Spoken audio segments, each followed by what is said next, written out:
In a 1985 article based on William Moutray, Jack Johnston talks about his diaries leading to the unravelling of one of the complex mysteries that crop up for historians from time to time. But this is not the only mystery that surrounds this particular family. Stella Moutray's story, whilst told through a series of letters rather than diary entries, is an enigmatic tale in its own right, and one which deserves to be told. Stella's life was blighted by mental illness and the struggles that go hand in hand with it. A series of letters written by Stella herself, as well as correspondence between her father and various medical professionals who cared for her, have allowed for the reconstruction of the final months and days of her life. So if we start with provision for care of the mentally ill by the early 20th century, so asylums were being constructed in Ireland from the early 19th century onwards. This began with the opening of the Richmond Asylum in Dublin in 1815. An 1817 Act of Parliament mandated the establishment of a network of district asylums which spanned the country. Armagh became the first city in Ireland to have a district asylum, with its first patient admitted on the 14th of July 1825. And over the next 4 years, 2 further asylums were completed, one of which served the counties of Londonderry, Donegal and Tyrone. The Belfast District Lunatic Asylum, located on the Falls Road, opened on the 17th of July 1829, and the Omagh District Lunatic Asylum followed in 1853. And between 1824 and 1835, 9 asylums with around 1,000 beds were built, with a further 3,500 beds added between 1852 and 1869. The entire public system had around 7,600 beds by the early 1870s, with this rising to 13,500 by the mid-1890s. And this reached around 16,000 by the early years of the 20th century. However, this was all designed to cater for mentally ill paupers who did not possess the means to pay for their own treatment. Alongside this, private asylum provision was also developing and expanding. They grew in number from just 6 in 1825 to 20 in 1865. 13 were located in the county of Dublin alone, and the remainder were established in Armagh, Cork, Limerick, Wexford and Queen's County. Whilst the number of patients received by these institutions remained small in comparison with the district asylums, they did steadily increase until 1920, with the exception of a brief decline towards the end of the 19th century. And by 1900, around 700 upper-class lunatics were confined to private asylums in Ireland. The coexistence of these two systems confirms that the private asylum continued to play an important role in society. It offered the wealthy and elite the opportunity to access mental health care, which was separate from that of paupers and was paid for. So if we move on to the Moutrays and to Stella herself, so the Moutray family originated from Roscoby in Fifeshire, Scotland. They were granted land in Clough Valley on the Monaghan-Tyrone border in 1660 as part of the plantation of Ulster, and they acquired the manor of Favour Royal through marriage with the Erskine family, who were themselves planters as well. We have a couple of images of Favour Royal there. So in terms of Stella, we don't know that much about her childhood and her earlier life. She was born Anne Gwendolyn Stella Eliza Moutray on the 7th of July 1875 to Anne Cattell and Gertrude. She had one brother, Anne Cattell Gerald, who was known as Jerry to the family, who was born in 1882. And we do know that the two had a very close relationship throughout their lives. A small number of letters do seem to indicate that Stella's early life was very much what would be expected of the child of a wealthy elite landowner. She wrote to her father during a visit to London in 1885 when she was just 10, describing a trip to Kensington Gardens, and she was artistic and she sketched and painted throughout her life. She also kept a garden at Favour Royal and enjoyed horse riding, walking and a lot of outdoor sports. So as she got older, she sort of continued on this trajectory, and by early 1901, when she was about 25, she'd already met Jasper Tyrrell. So Jasper was a medical student at Trinity College and came from Ballinderry in County Kildare. On the 17th of April 1901, he wrote to Anne Cattell, and he very much professed his love for Stella in this letter, and he asked for permission to marry her. In anticipation of this, Stella had already written to her father the previous day. She was clearly anxious for her father to take the news well and to approve of Jasper, and she sort of offered things like putting her father in touch with people who knew Jasper and could vouch for his character. And she also kept sort of offering to send on photos of him and seemed to really want to familiarise her family with him. She also stressed that the Tyrrells had been treating her well and that they would welcome me into their family. They all like me, which is a great thing. She described Jasper as about 5'3", dark and very strong, quiet in his manner, and he has a soft voice in speaking. He's devoted to all outdoor sports, games, horses and dogs, fond of music and not a scrap of the society man, and never bothered his head about girls. He goes up for his final medical exam next month and will then be a full-blown doctor with a TCD degree. Surgery is his strong point. So we have one photo of Jasper, and coincidentally as well, this is the only photo where we see Stella as an adult. There's quite a number of photos of her as a child.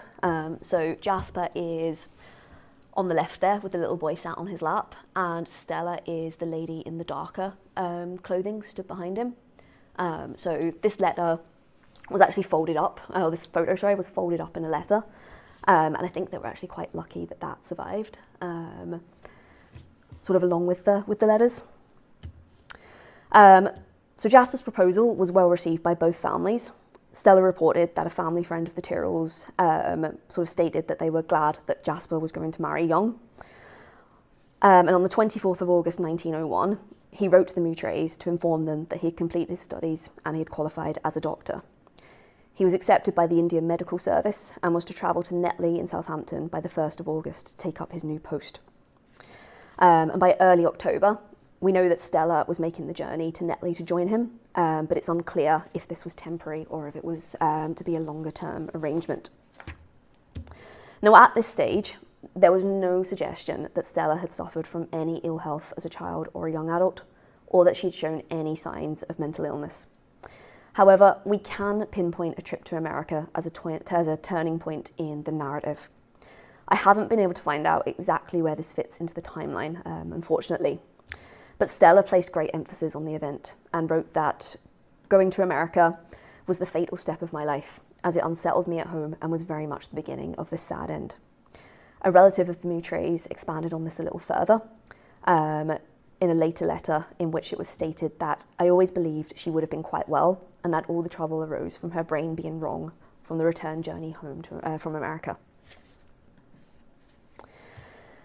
So despite all of these uncertainties sort of around when her mental health problems started, we do know that by late 1901 to early 1902, her mental health had clearly deteriorated significantly, and she had suffered from at least one serious episode.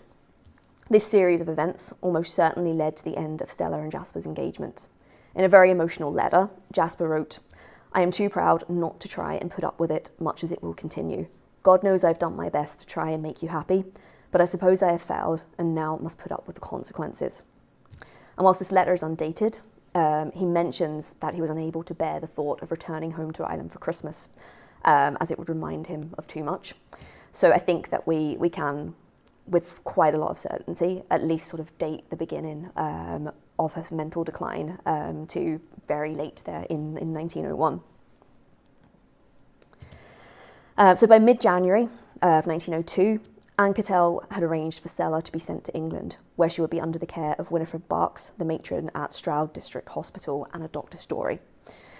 The decision seems to have stemmed from Barks' friendship with Carrie Moutray, who was Stella's aunt.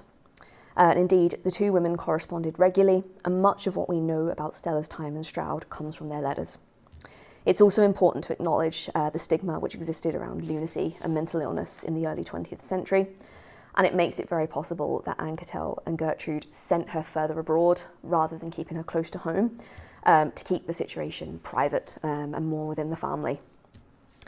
Stella arrived at Stroud sometime between the 18th and 25th of January, initially for 1 month's treatment.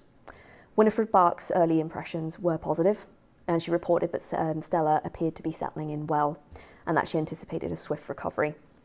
We do learn a little bit more about what Stella had been experiencing in the lead up to this. There are numerous references to escape attempts made while she was at Favour Royal during sort of incidents of manic behaviour. Barks also highlighted the need to make her tidy herself 3 times a day, as she has got very slack in her dress, and later commented that she had managed to stop the finger picking and the head scratching. So there's a little bit of insight there into some of the stuff that Stella was experiencing. It's evident that Stella's treatment was heavily influenced by ideas stemming from moral therapy. An important aspect of this approach to the treatment of mental illness was allowing patients to engage in activities that were suited to their abilities and interests. At the encouragement of Barks, Stella's days at Stroud were filled with pursuits which were generally supervised, such as organ lessons, walking, attending church, reading, painting, and photography. And after the progress Stella made during the early weeks, Barks commented that she was an outdoor girl, and if she could take up her golf, hockey, and riding again, she would soon be quite her old self. Now, a lot of the language and rhetoric around mental illness that Barks used in her letters is very much of its time. It's very contemporary. Symptoms and behaviours associated with Stella's mental state were variously described as nonsense, tricks, or foxing. And in a letter to Carrie Moutray, she recounted a conversation in which Stella told me herself about all the silly things she had done. I would argue that there's some quite significant gendering of the language here, and there's also quite a lot of infantilization of Stella throughout the entire series of letters. But what really stands out to me is, despite all of this, Barks didn't believe that Stella was mentally ill. Rather, she contended that, "I can see no mental deficiency. She has just been brooding over things, and she has got her mind into a very unhealthy way." This impression didn't change even after Stella's condition deteriorated and another incident occurred sometime during the final week of February. On the 6th of March, Anketel and Gertrude were informed that Stella got out through my sitting room window and took a walk in her nightgown, with a mackintosh over it and a sailor hat on. She was brought back to me by a workman after she had been away about 20 minutes. Stella also wrote to her mother following this event, stating that it gave me the most severe pull-up and brought me to my senses more than any timing. She admitted that she still got turns for doing tricks, but has always told Miss Barks, and after telling her, have not any inclination to do them at all, and know now when I feel inclined to be shifty. Yet, Barks' assessment of this incident, which led to the extension of Stella's time at Stroud, was that there is nothing mentally wrong. I think the nervous system has got thoroughly out of gear and needed steady routing to put it right. I give Stella a big can of cold water over her every morning while she's in her tub, and that seems to brace her well. So it's a reference there to hydrotherapy, which was quite common in mental health institutions well into the earlier decades of the 20th century. So within just 10 days, so by the 16th of March, Barks reported to Anketel that Stella was splendid and getting on famously. And she was likely to be released from Stroud, and she would be escorted back home to Favour Royal by the 2nd of April. So at this stage, we do temporarily lose track of the narrative, and there is a little bit of a gap in the correspondence. But Stella did return to Ireland. But Barks' optimism about her mental state and readiness to return to normal life can be called into serious question. It can only be assumed that further serious episodes occurred and that Stella again declined quite significantly during the month of April in particular. The narrative begins again with a letter from St Dimphna's Hospital in London on the 22nd, in Dublin on the 22nd of April. So at this point, the extent and seriousness of Stella's suffering is really clear. In this letter, it stated that her condition is a very serious one, as there is the greatest danger that if her state does not improve, it will not even remain in the present unsatisfactory way, but will progress to increasing weak-mindedness. Anketel was advised to remove Stella from home and to encourage her to voluntarily enter a private asylum of her own accord and without certificates. If not, the provisions of the 1842 Lunacy Act, which set out that no person could be admitted to a private asylum without a medical certificate of 2 physicians, surgeons or apothecaries, would be needed. And again, it's unclear what her path into the asylum was and whether she went voluntarily or if they did have to sort of fall back on that legislation. But regardless of this, within days, she had been committed to Farnham House Lunatic Asylum in Finglas in County Dublin. Farnham had been functioning as a hospital since 1814, and in keeping with Alice Malga's social profiling of private asylum patients, it catered exclusively for wealthy, upper-class patients who paid for their care. And incidentally, to sort of back up that sort of point about the social class, a fellow inmate who had been at Farnham for 20 years by 1902 had attended the same school as Stella and Omar many years before. Stella was placed under the care of Dr. William Dawson, who was a very well established and very well respected psychologist.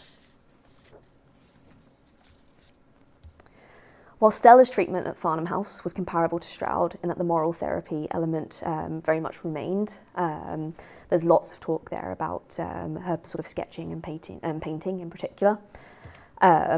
Dawson differed from Barks in that he very much recognised her mental illness, which we would expect. In the very early days of her confinement, there was an incident in which Stella cut her hair, and this was despite the fact that she was under quite intense supervision at this time. Dawson put this down to her general levels of distress and her despair at finding herself in an asylum. In a letter to Anketel on the 8th of May, he wrote that this incident may act as a salutary, if severe, lesson to her. I do not mean by this that she can be held morally responsible for her conduct before coming here, for I believe this is due to disorder of the brain, but even a disordered brain is often capable of exercising self-control if there is an adequate motive. He recommended that Stella should be treated for 3 months initially, but he did also feel that she could make a full recovery and go back to living a relatively normal life. I do feel that the story gets very interesting from this point on, and the narratives of Dawson versus Stella do diverge quite considerably here. In his reports back to Anketel, which were very regular, Dawson paints a picture of a very slow and tenuous improvement, which was occasionally interrupted by setbacks. After the haircutting incident in late April, early May, Stella mentioned that she would never do what I did on Sunday again if you will only give me another chance and not doom me to confinement. I think that the Sunday in question here was most likely the 11th of May, so there's a shorter period of time here between sort of episodes occurring. But from this point on, Dawson doesn't make reference to any other sort of incidents. If anything, he felt that Stella was making steps towards recovery, and she was permitted to walk the hospital grounds unaccompanied. And while she disclosed some symptoms that Dawson had been unaware of on the 2nd of July, he was not overly concerned about this. However, Stella's letters to her parents at this time are very different, and it's here that we find this alternative narrative. What we see from Stella, in contrast, is a real spiral further and further into distress. And I don't actually have a photo of it, but I even think you can see it in her handwriting. If you can compare some of the earlier letters to the very kind of final ones, it really deteriorates, and it's sort of shaky. It's nothing is kind of written in a straight line, and she kind of writes back over herself a lot of times. And I do think that we can sort of see it, her state of mind manifesting itself in a lot of different ways. The month of July, in particular, saw a very acute decline. Stella celebrated her birthday on the 7th of July. She was alone on this year in 1902, and she articulated how difficult she found being away from home and family, particularly around the 12th of July weekend. Jerry, her brother, was also recovering from a long-term illness at this point, and she became increasingly concerned and anxious about his well-being, sort of in tandem with all of this. And I think a line in one of her letters to Gertrude in late June is quite illuminating. She said that, "Now Dr. Dawson has written good accounts of me. I am better, certainly, but he sees the best part of me. You daren't say a word about any of our troubles to them." So this does raise questions around whether or not she was withholding information from Dawson in an attempt to be released and to be allowed to go home. But in the greater privacy she found in her letters, her growing sense of shame is tangible, as is her desperation to get out of Farnham. She was accepting of the fact that she would most likely have a nurse with her at all times when she did return to Favour Royal. And in a postscript scribbled over the address in one of her later letters, she asked her mother, "Would you and the master," which is what she called her father, "give me one more chance at home, even with a nurse living in the schoolroom?" And alongside this is a deep-seated fear that her parents might leave her in an institution forever. She wrote that she was very unhappy at the idea of thinking I would be left to die in the home, and had a dread of the future. She said that she was so afraid of being landed back in one of these homes. So some of her final letters to Anne Cattell and Gertrude, which bring us up until mid-July, are really quite heartbreaking, and they contain some very poignant lines, which are scattered sort of throughout them. And these include phrases such as, "My prayers are letters of pleading, this is a fearful pen, and I know now what it is to live under lock and key." So Anne Cattell took Stella out of Farnham House on the 17th of July. A final letter from Dawson reveals that the two did not meet, and they didn't speak about what was next for Stella. There is a further letter from a family member to Anne Cattell, in which concerns about where she should convalesce and settle back into normal life were discussed. But following this, the trial does go cold. But what we do know is that Stella got her wish to return home to Favour Royal. But on the 31st of August, just 45 days after her release, Stella died at the age of just 27. Her cause of death was recorded as exhaustion and failure of the heart's action, consequent on her taking tartar emetic whilst of unsound mind. So in the following days, the grief-stricken Moutray family did announce Stella's death in both the Mid-Ulster Mail and the Irish Times. This is the extract from the Mid-Ulster Mail here. And in both instances, a long illness was cited as a cause of death. The family didn't go into much more detail than that. And in 1904, Anne Cattell and Gertrude put up a lectern in Portclair Church in her memory, and that still stands there today. So to sum up then, just to bring us to the end here, and some of this has been sort of chopped off a little bit at the sides, but to sum up very quickly, whilst there are a lot of gaps in the story, which I haven't been able to fill, and I don't think that anyone will be able to fill, what Stella went through and how the main actors articulated different aspects of this in their letters is incredibly valuable. The Moutray correspondence undoubtedly provides a detailed and vivid portrait of a young, unmarried, upper-class woman's interaction with a private asylum in early 20th century Ireland. But most importantly, they give Stella, as a member of a marginalised and stigmatised group, a voice and allow for the telling of a poignant and often heart-rending story.